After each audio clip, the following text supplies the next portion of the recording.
យើងទៅបោកក៏អាវយើងចាក់សាប៊ូចូលតែម្ដងបងចាក់ចូលក៏អាវតែម្ដងទៅដល់យើងចាក់ចូលម៉ាស៊ីនហ្មងតោះអញ្ចឹងទៅដាក់ម៉ាស៊ីនបងប្អូនគ្នា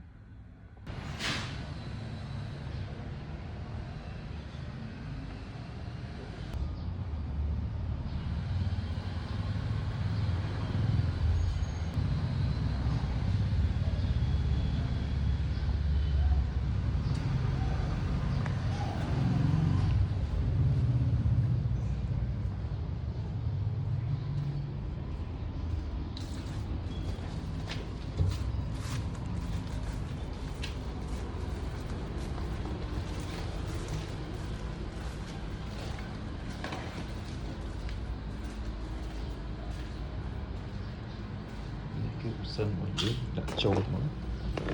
ដូចសាក៏អាវយើងដាក់សាប៊ូចូលហើយគេជារូបរាងនេះអញ្ចឹងយើងបិទគម្របវាមក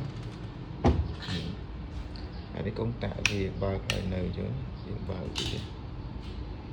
អូខេអញ្ចឹងវាមាន function ច្រើនដែរ function វាតែអ្វីដែលខ្ញុំប្រើទូទៅខ្ញុំប្រើ automatic តែ2ប៊ូតុងនេះទេ2ប៊ូតុងនេះប៊ូតុង power ហើយប៊ូតុង start អូខេអញ្ចឹងចុច power មកបើកុំតាក់សិនបងអញ្ចឹងចុច power អូខេ power បែបនេះហើយយើងចុច start ចុច start ទៅវានឹងថ្លឹងទម្ងន់ខោអាវយើងអូតូតែម្ដងហើយទឹកចំនួនទឹកអីវាអូតូដែរអញ្ចឹងចុច start មកទៅវាកំពុងថ្លឹងបាទ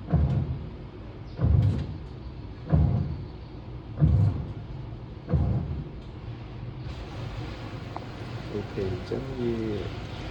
53នាទីជិត1ម៉ោងដែរគឺមាន3មានទាំងសម្អាតពូត